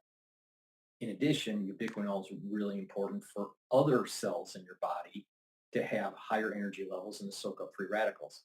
So please go to my store, get the ubiquinol. It also helps with improving the mitochondrial health. That's really important when you get older, all right? This ubiquinol is very, very high quality, and it is the best bioavailability that you're going to get, all right? So please go to my store and take this ubiquinol every day. I've been taking ubiquinol for a long time, all right? A long time. I've been taking CoQ10 for a long time. But what I have on my store is the best bioavailable CoQ10 that you can get, all right? So please go to my store, the-studio-reykjavik.com, and take ubiquinol. Again, ubiquinol is the active form of CoQ10. And nattokinase, important for your cardiovascular system. That helps to break up clots. It brings down LDL levels, increases your HDL levels, so you're improving your cholesterol. And it is synergistic with, other supplements that I have, like omega-3, which also helps to improve your lipid profile. It is synergistic with turmeric and bromelain, which is in my digestive enzyme complex. So you can take nattokinase and turmeric together, and also the digestive enzyme. The digestive enzyme complex has bromelain in it, and it's going to help break up clots. Nattokinase helps to break up clots. So it's two vectors for breaking up clots. In addition, nattokinase brings down LDL levels. Same thing with omega-3. So you're attacking and bringing down your LDL levels and improving your cholesterol. You don't want to get on a statin. Statins are bad for you, all right? But taking supplementation that's natural, that's going to help with your cholesterol levels, is way better than getting on a statin. So go to my store, the-studio-reykjavik.com, and get the nattokinase and get also the omega-3. All right, what's going on Bloomberg with politics? To hold a big virtual rally, if you will, for Kamala Harris. It's on Zoom on Thursday to emphasize, quote, the importance of cannabis reform in America, unquote. Last month, Willie Nelson also got together with Doug Emhoff and Beto O'Rourke to hold an event. Is this a way to get to young people? So when Willie Nelson gets together with Beto O'Rourke and these guys, are they smoking dope in those meetings? I mean, I want to know. What is going on? I'm not sure there's a lot of mystery there, Rick. I'm assuming that's yes. All right. I may want to be a Democrat someday in my life, I guess. Yeah, I always thought they had more fun than Republicans did. The bottom line is, I think issues that they are grasping on, that they can find little pockets of support that are not generally partisan. In other words, if you're attracted to that issue of legalizing marijuana or decriminalizing marijuana or banking marijuana, then you're probably not easily fit into the Republican or Democratic Party. Then, you probably aren't an active person, paying attention to politics in general. And that's what we're down to in this election is small issues for small constituencies. We are not talking the big moving parts. They're done and they're voting right now. Millions of people have already voted who are in the previous category. Now what we're down to is those people who are not paying that much attention and need to be motivated one way or another. And I guess a little toke on the old Mary Jane will motivate some people. Okay, Jeannie. So potheads for Pennsylvania, you're on a college campus almost every day. Does this motivate young voters? No, I do not think so. Sure, you may have larger support for this. They've grown up with no.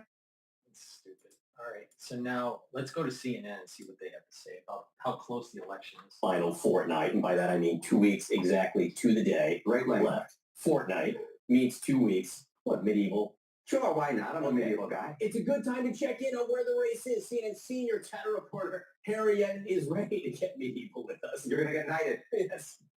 How close is this race? Okay, so when we talk about a historically close race, oftentimes we talk about the national polling, but I wanted to try and dig into the state numbers to get an understanding of how close this race is. Holy cow, from a historical perspective. So what I did for all of the years going back since 1972 was I took a look at the final polls, and then I basically calculated out what the electoral map would look like and how high up would the leading candidate's electoral vote total get.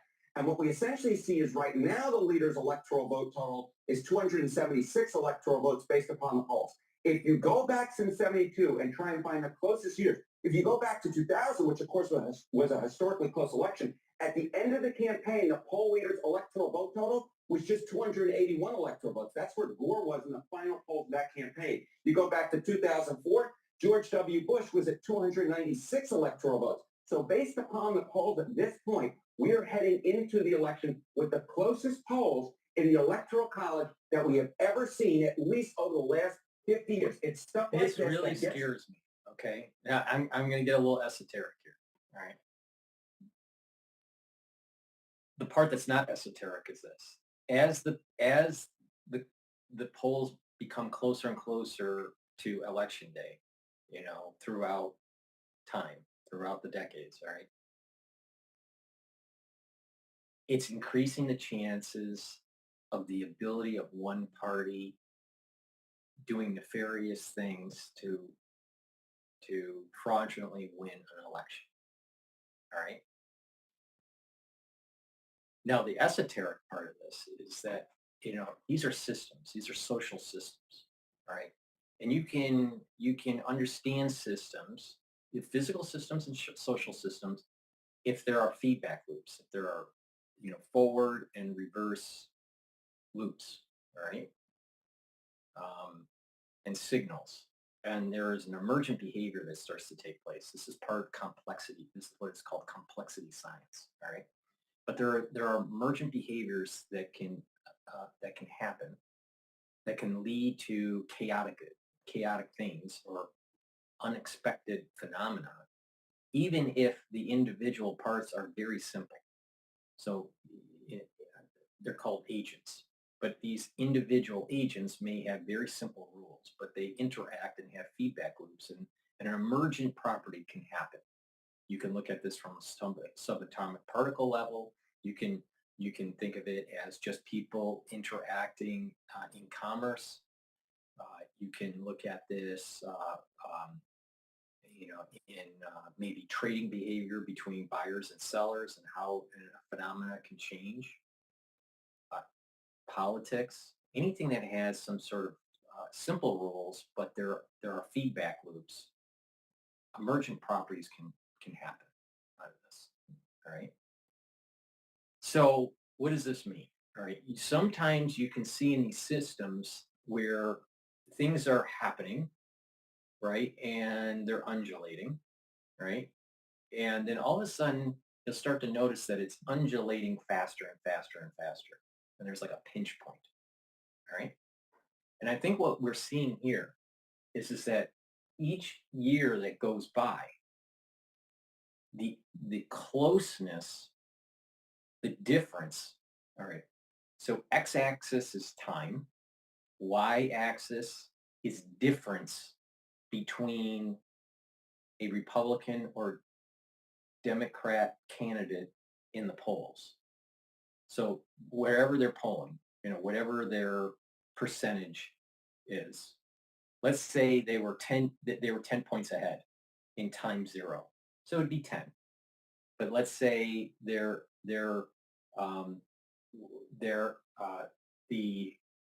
the next time period, it's 5. So it's going down. 5-point difference between the two candidates. And let's say in time 3, it's 2 points down. And then time 4, it jumps up to 10 again, right? And there's this undulation that's taking place. But if you're starting to notice that the difference is starting to get closer and closer to zero, maybe 1 point higher, half a point higher, 2 points higher, not 10 points, not, so what's happening is it's getting close to a zero. And there is, sometimes these systems that converge to a point or converge to some sort of limit, like zero difference in this case, when you're converging to some sort of zero limit, there's like a phase transition. Now, what does this mean? What does this mean in politics? There's an energy that's building up between these very close elections, right, in the polls, and something changes rapidly. The politics change, the direction of the country changes. There's a phase transition that changes. So we're seeing a phase transition that's taking place here. All right, it's getting closer and closer and closer. There's, you can, call it the Democratic Party or Republican or ultra liberalism and conservatism or whatever. But there's a pinch point that's taking place, and there's a phase transition. Now, in trading, what you'll see is a price might be moving. So you have time in X and you have price. So the price is undulating, right? And then all of a sudden, the change between the undulations starts to get less and less and less. So it's like a harmonic dissipation at a pinch point. And then all of a sudden, bam, there's a jump to fusion, either positively or negatively. So there's this pinch. It's some people call it wedge, or some sort of wedge analysis. But the point here is that there's a phase transition because there's an energy that's building up in the system. We're seeing an energy building up in the system in polls. So there's going to be a phase transition in our politics. Now, what is it? What is that? That's an esoteric way of saying that the country's moving in a different direction. Now, we don't know for sure if it's going to be a conservative direction or an ultra-liberal direction. But this is a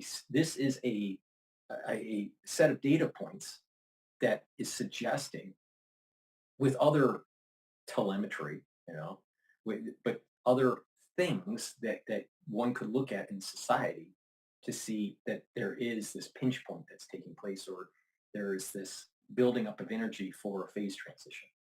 So that's an esoteric way of saying what this guy's just saying. But, if you've been watching me for a while, you'll notice that I'm constantly referring to data and chaos. There's or a buildup of energy or a buildup of pressure in a system. The same thing if you take it with what's going on in the Middle East. You had, over the years, they thought that they could, through diplomatic policy and the UN intervening, that you'd be able to prevent war in that region. All right. And so there's this undulation, but it gets faster and faster. It costs more. There's more collateral damage. Right. And as this is happening, there's more energy building up into the system. And then all of a sudden it reaches a certain pinch point, and then there's a phase transition in that region. Now, what I think is going to happen is it's going to be the death of negative Esau, and the alignment of positive Esau with Jacob, and the alignment of Ishmael with Jacob. That basically means that Hezbollah, Hamas, and Iran are going to be completely destroyed. The Ayatollah and the theocratic regime of Iran. So we're seeing a pinch point that's taking place even in the Middle East, where there's going to be some sort of phase transition. The other possibility is Israel is destroyed. But I don't think that's going to happen. But I could be wrong, but there's definitely a phase transition that's going on in the Middle East. So if anyone thinks that that you disagree with me, that there's not going to be a phase transition, not knowing which way it goes, but by saying there's not a phase transition going on in the Middle East, I don't think you're paying attention to the news. We're not really sure which direction it'll go. I suspect that there's a higher probability that Israel will win and not the negative Esau. But we don't know for sure. But there's definitely a pressure that's building up in that region that will lead to a phase transition. All right.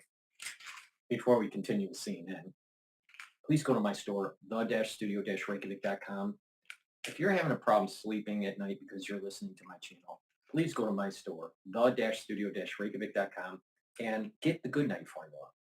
If you're tired or you're worried about a nuclear war in the Middle East or even in China, or you're worried that the Democrats are going to win the election and you can't sleep, go to my store, the-studio-reykjavik.com, and get the Good Night formula. If you're worried about the market crashing because you listen to Lisa Haven, or you're worried about, the destruction of the Constitution, on next Tuesday because you're watching Alex Jones and you can't sleep, please go to my store, the-studio-reykjavik.com, and get the Good Night formula. Why? Because it has melatonin and tryptophan in it. This will, if you take this, you're going to get 3 cycles of REM sleep roughly. You're going to get deep sleep. You're going to be well rested in the morning. You're going to have consolidation of memory, and you're going to be detoxifying your central nervous system. That's really important because chronic sleep deprivation means you don't consolidate memory. You're not going to have energy, and you're going to build up toxins. When you have sleep deprivation chronically, you are increasing the chances of early onset of dementia. On top of you have higher cortisol levels and your immune system is down. So you get sicker and you age faster. So please go to my store, the-studio-reykjavik.com, and get the Good Night formula. I have just told you that if you listen to Lisa Havens, you're going to age faster. Why? Because your cortisol levels are up and you can't sleep. I just told you that if you listen to Alex Jones, you're going to age faster. Why? Because he's telling you the end of the world is around the corner. Please go to my store, the-studio-reykjavik.com. Listen to my channel. I'll tell you what's going on and how to mitigate the problem. Go to my store, the-studio-reykjavik.com. Get the Good Night formula. Take this every day. Get a good night's sleep. Get 3 cycles of REM sleep and deep sleep. Consolidate memory so you have more mental acuity, and you're reducing the chances of early onset of dementia because of sleep deprivation. And stop listening to Alex Jones. Please go to my store and get omega-3. I've told you many times on how to mitigate cardiovascular disease.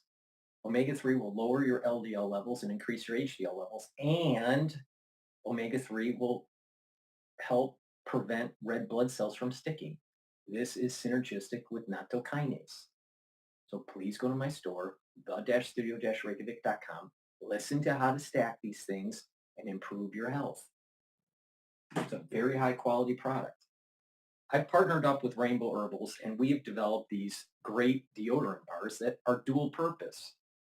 You can get it in peppermint, lavender, and tea tree, or in citrus. These are made from essential oils from the Himalayas.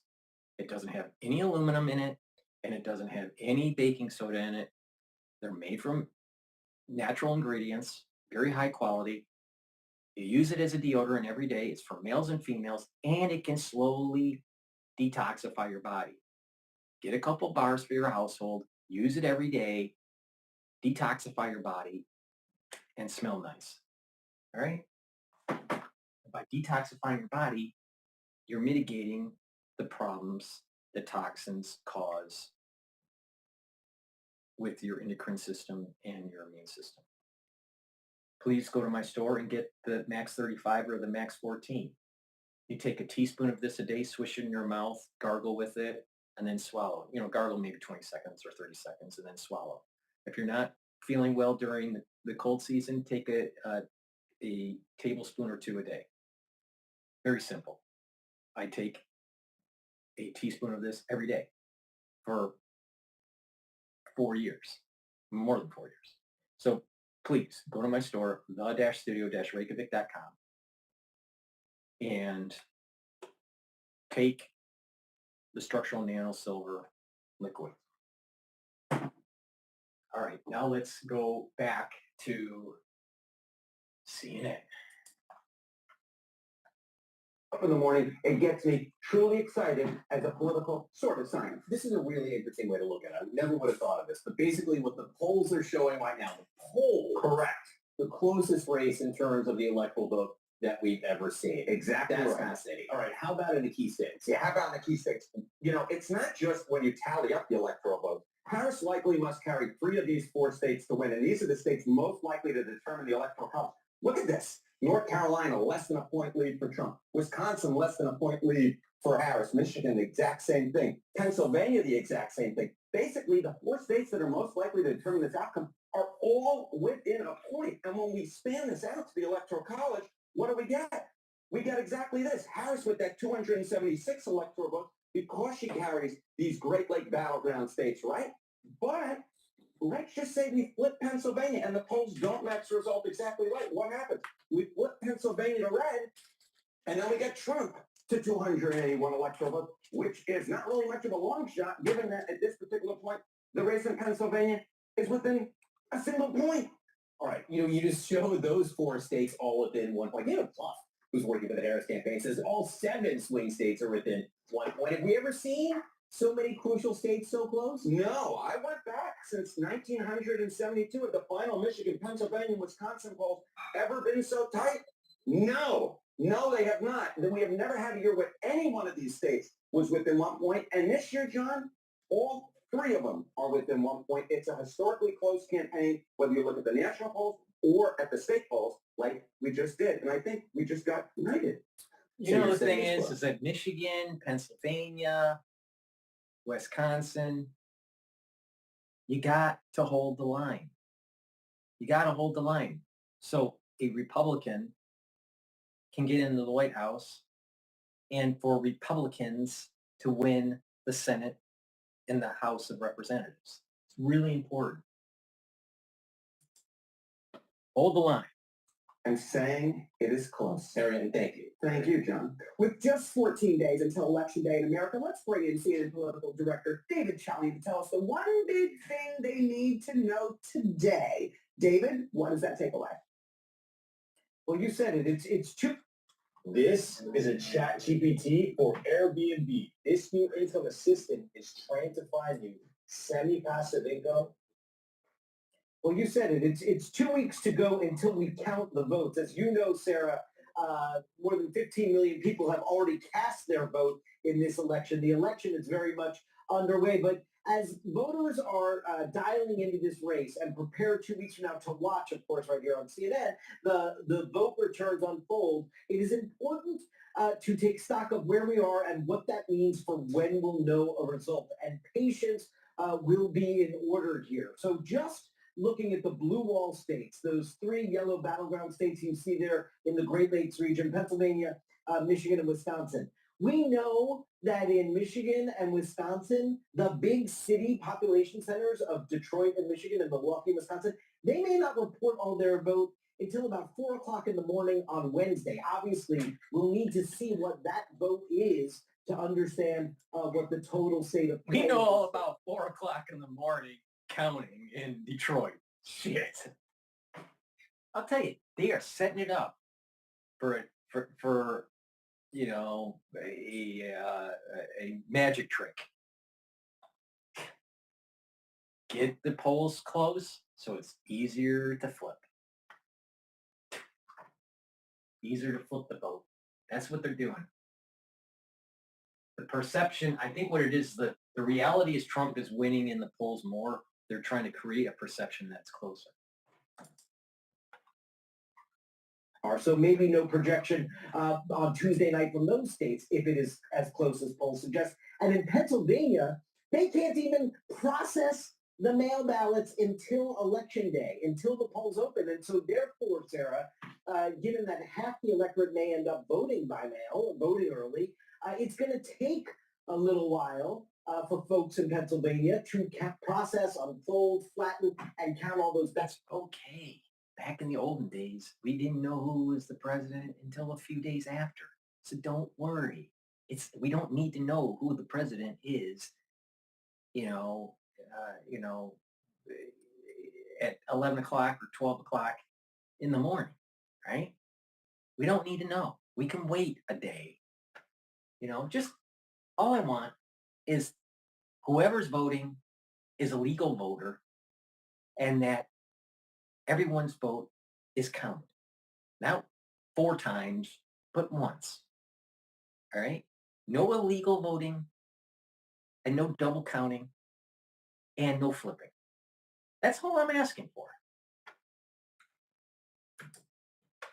Take your time and do it right. We may not have a result there until Wednesday, perhaps. So this may take a while, given the fact that David Plouffe, the senior advisor to the Harris campaign, says some of these states are going to be decided by less than a percentage point, which is crazy. People have to be prepared for that. A lot of people nervous about that as well, how long it might take to get a result. Harris is now sitting down with NBC for an interview that will air tonight. She also, of course, has a CNN town hall tomorrow, 9 p.m. with Anderson Cooper. What is she hoping to do with this and get out of this? Her main goal in these final 2 weeks is to raise the stakes of this election in minds of voters. And I imagine that is what you're going to see her do. You know, I think she's sitting down with Telemundo. She's sitting down with NBC News. And in each one of these interviews that she's doing, also going to do a CNN town hall tomorrow with us in suburban Philadelphia in Delaware County, Pennsylvania. Her main goal has been to draw a sharp contrast with Trump on every issue at every moment of the day. And I'd be surprised if that's not what comes through in these interviews she's doing today, because their goal is to remind voters of the negatives of Donald Trump, because we see in a lot of polling that a lot of voters remember the positive sense of the economy or of having more money in their pockets. And the Harris campaign believes a second Trump term could be far more dangerous, and they want to remind voters of that as they go into the voting booth. The Democratic Party that's complaining about Trump is what they really are complaining about themselves. They just are projecting. It's a psychological problem. But please go to my store, the-studio-reykjavik.com. If you're a bodybuilder, if you are an athlete, or if you're just aging, all right, and you want to build muscle and maintain muscle mass and improve your recovery time, please go to my store and get Myotrol. Myotrol will help you build muscle, maintain muscle mass, but also improve the health of your mitochondria so you have more ATP. You need ATP to maintain muscle, all right? You need lots of it. And as we get older, it starts to go down. When you're an athlete, you're burning up your ATP because you're working out and you need to recover. You should be taking Myotrol. If you're a bodybuilder and you're trying to build muscle, take Myotrol, all right? Please go to my store, the-studio-reykjavik.com, get Myotrol, increase your muscle mass, maintain your muscle mass, especially when you get older. This is important. And by doing this, what you're going to start seeing is that you're slowing down the aging process because you have more energy. You can move around and you can do other things, right? And when you stack this with stuff like strong antioxidants, then what you're going to start to notice that you're slowing down the aging process even more. So the ingredients that are on here, and you can read it on the screen here, but the ingredients in here, they bring down inflammation, they're also antioxidants, all right? So if you've been paying attention to the theme that I have here, is that you neutralize pathogens, bring down inflammation, take strong antioxidants. And by doing that, you're going to slow down the aging process. And then what you want to do is improve your ATP levels. So you have more energy. So you have a better endocrine system. So you have a better immune system. And you're mitigating some of the problems of just natural aging. So please go to my store and get the Myotrol. Talking about cellular metabolism, vitamin B complex is very important. You need vitamin B to help with your neurons. You also need vitamin B to help with your mitochondria. And vitamin B helps with cellular metabolism. So please go to my store, the-studio-reykjavik.com, and get the vitamin B complex. Improve your neuron health and improve your cellular metabolism and your energy levels. Multivitamin. This multivitamin is easy to digest. You need multivitamins as cofactors for enzymatic activity. So when you have these cofactors, your cells are going to perform better. Your tissues are going to perform better. So this should be part of your daily routine on top of the other supplements that I tell you to take. to slow down the aging process, have longevity, and improve your immune system and your endocrine system, and improve your overall health. So please go to my store and get the multivitamin. Lastly, C60 is a very, very potent antioxidant. All right. You can get it in MCT coconut oil, avocado oil, or you can also get it in extra virgin olive oil. I have it in a 2 ounce, a 4 ounce, or an 8 ounce configuration. The higher the ounce configuration, a little bit of a discount for you to purchase, but it's up to you. You take a teaspoon of this a day, every day. It'll soak up those free radicals. This stacks really well with other supplements that I've mentioned throughout this broadcast. This is very potent. It'll soak up those free radicals, and you'll get this compound effect. When you take it every day, and you'll notice that you're aging slower. Now, part of the reason is that you're soaking up those free radicals, but you're also improving your mitochondrial health, and you're improving the health of your tissues. And so they're performing better. And if the health of those tissues are glands, if they're you're improving organ systems, then what's going to happen is those tissues and organ systems and glands are going to perform better. That means your endocrine system is going to perform better. That means your immune system is going to perform better because you have more ATP, you have less stress in those cells. So please go to my store and get the C60. In addition, C60 also helps with neurons. Why? Because what it does is it's soaking up those free radicals, but also boosting up the health of the mitochondria. And you need a lot of mitochondria in neurons to be able to create and shoot off those neurotransmitters, because neurons need a lot of energy. All right. That's why when you're thinking, thinking hard, or you're, doing complex things, that you're hungry, because you're burning a lot of energy. So please go to my store and get the C60. It'll soak up those free radicals, and by doing that, it's going to slow down the aging process, improve the tissue health.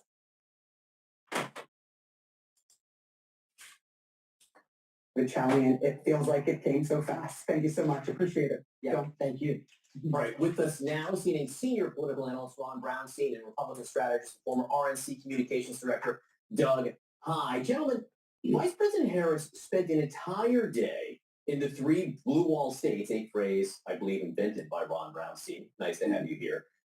Yesterday with Liz Cheney, a Republican. The 3 most important states in this election, a whole day with just 2 weeks left. I want to play a little bit of that. I certainly have many Republicans who will say to me, I can't be public.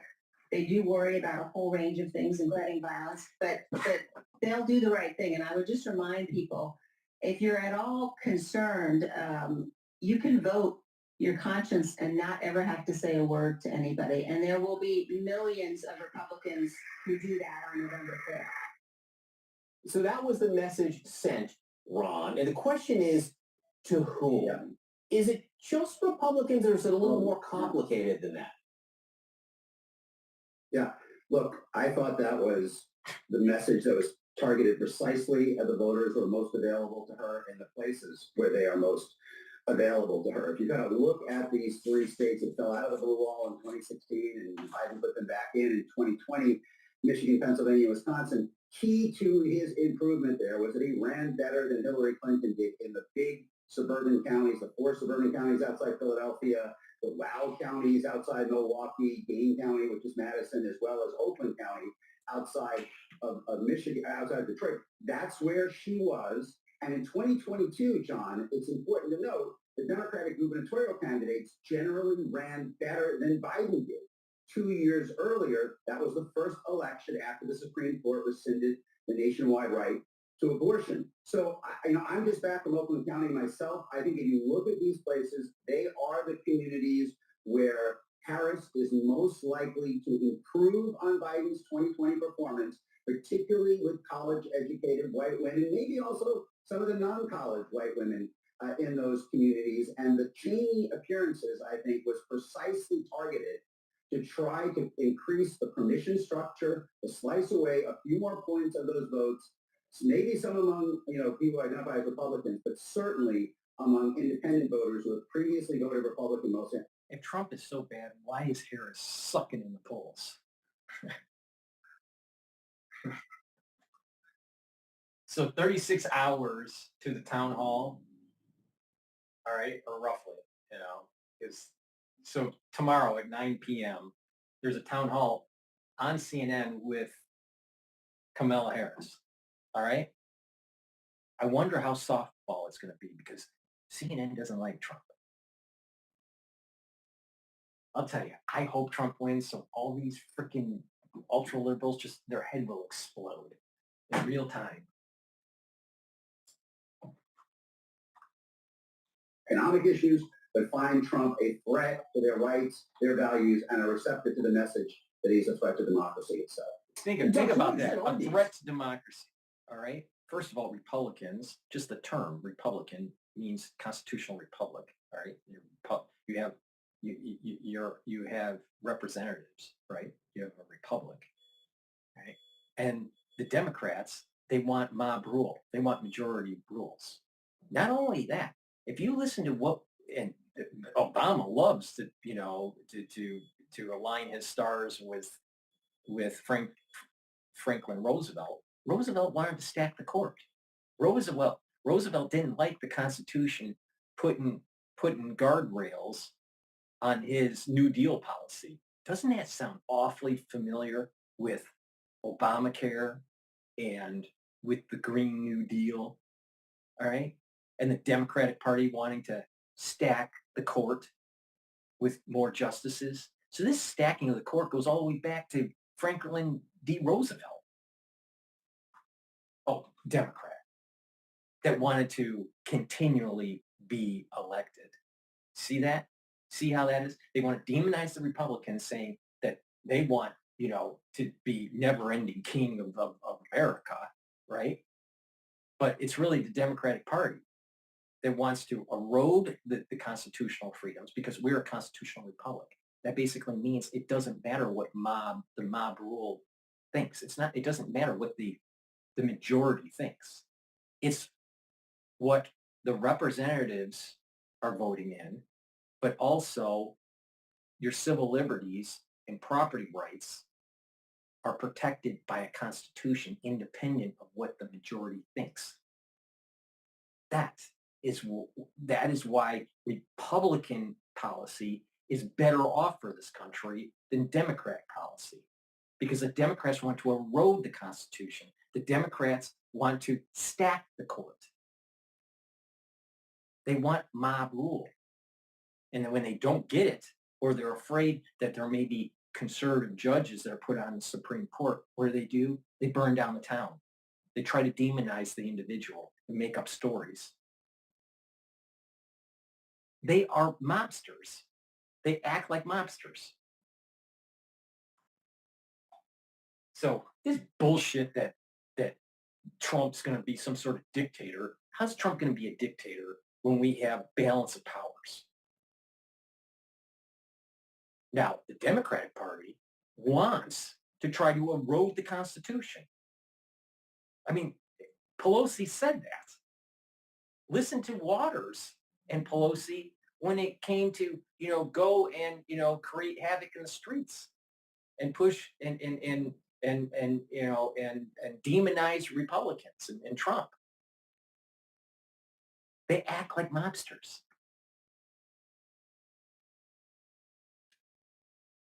Now there's an added component here because the national security state, the administrative state, has aligned itself with the Democratic Party, probably going as far back as Bill Clinton, all right? But the thing is they have aligned themselves with the Democratic Party in such a way where they have done things that they shouldn't have done, like hide the Hunter laptop investigation, demonize Trump on the fake dossier, go after him on lawfare. So they're afraid of some sort of retribution because they broke the law. They're afraid of retribution because these people that are ingrained in the national security state and the administrative state are going to be investigated. And so it's going to be spun on CNN as Trump, if Trump gets elected and the Republicans win Congress, the Senate and the House of Representatives. If the Republicans win, investigations are going to be had. CNN is going to say Trump and the Republicans are going after, enemies, their political enemies. But the reality of the situation is that the national security state thought that they superseded the Constitution. The national security state felt that they were above the law. The national security state aligned themselves with the Democratic Party to try to take down a presidential candidate physically and also politically. So the reality of the situation is that if Trump gets in and the Senate and the House can be controlled by the Republican Party, there's a high probability of investigations that will take place that will show that the Democratic Party and the national security state broke the law. And that's what they're afraid of.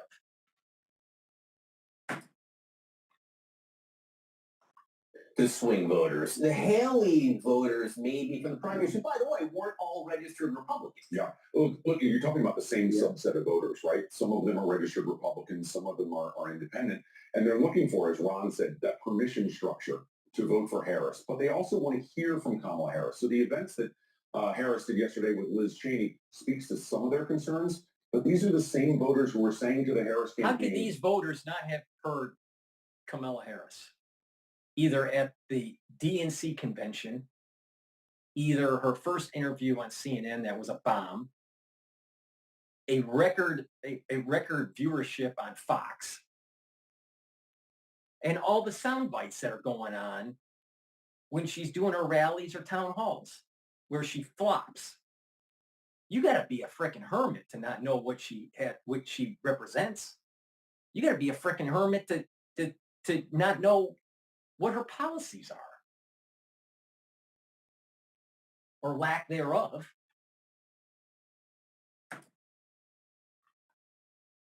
We don't like Donald Trump, but we know who Donald Trump is. Who are you and what do you want to do? I think that the real vulnerability for the Harris campaign here is that age-old question of the devil you know versus the devil you don't know. You always go with the devil you know. They know Donald Trump. They need to get to know Kamala Harris, and time's ticking on that. I want to ask you. Yeah, and they know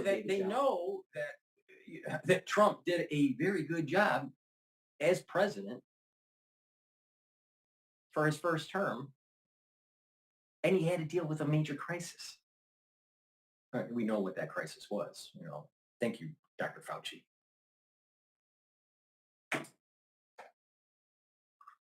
And all of us who've covered politics for a long time, we swear an oath every 4 years that we're not going to focus overly on the early vote because one vote, today counts as much as one count on election day. But there are some interesting things happening in Nevada where they voted early for some time. Now, after 3 days of early voting, more Republicans have voted there than Democrats. This is not something that we have seen the last few elections.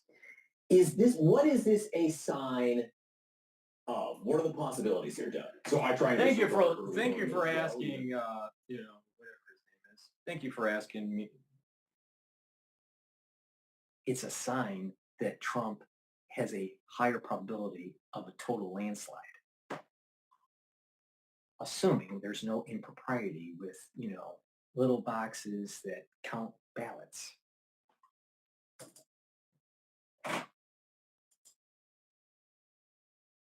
Usually vote early. And look at North Carolina as well. We see Republican numbers are up, Democratic numbers are down compared to 2020.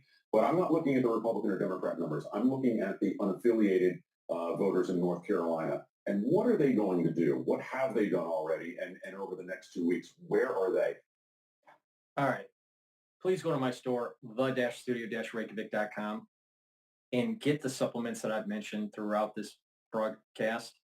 Zeolite is a great way to detoxify your body, get rid of heavy metals, toxins, and chemicals. It's a negatively charged molecule that will attach to positively charged chemicals, toxins, and heavy metals. And what that will do is it will allow you to excrete it through your urine in 6 to 8 hours. You can detoxify your body once or twice a year. The way you do that is take about 4 drops underneath your tongue, drink it with filtered water, and then just use up the bottle, through just your daily dosage, and do that once or twice a year. All right. Or you can do it throughout the whole year, every day, and just take a couple drops underneath your tongue, drink the filtered water, and use it year round.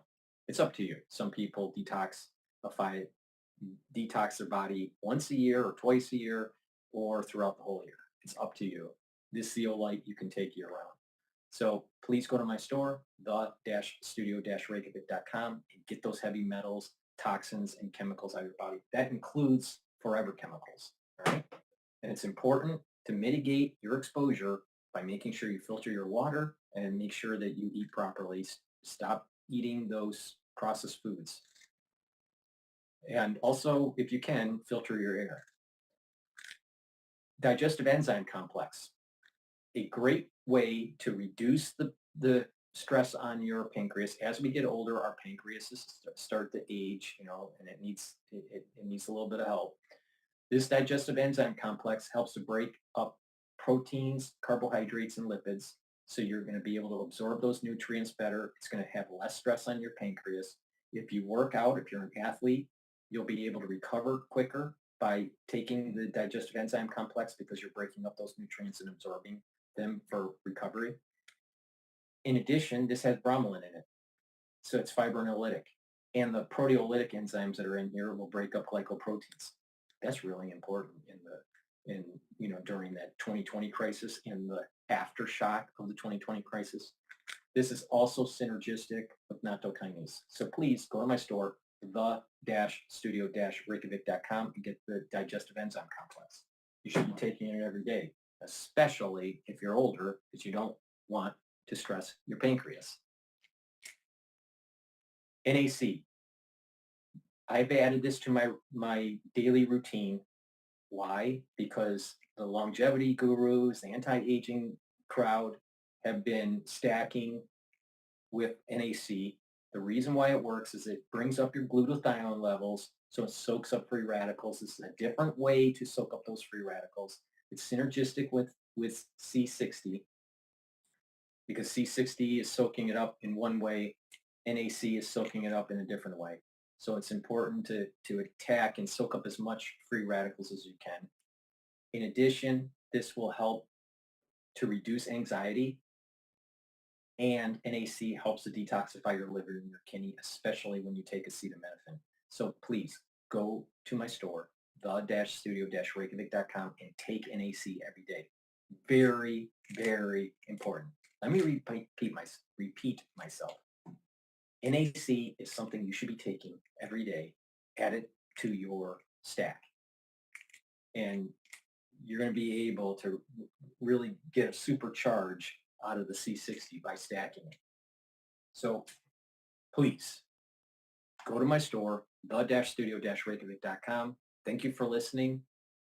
And if you'd like to help support my work, make sure that you go to my website and you can donate through Stripe, PayPal, or Buy Me a Coffee, or you can be a paid member on my Patreon channel. I have thousands of videos for free. I find it is important to inform the public on what's going on in the financial markets and what that means for you,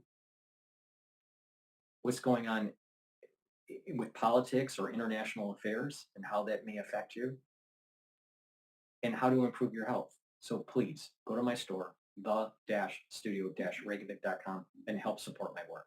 Thank you for listening and have a nice day.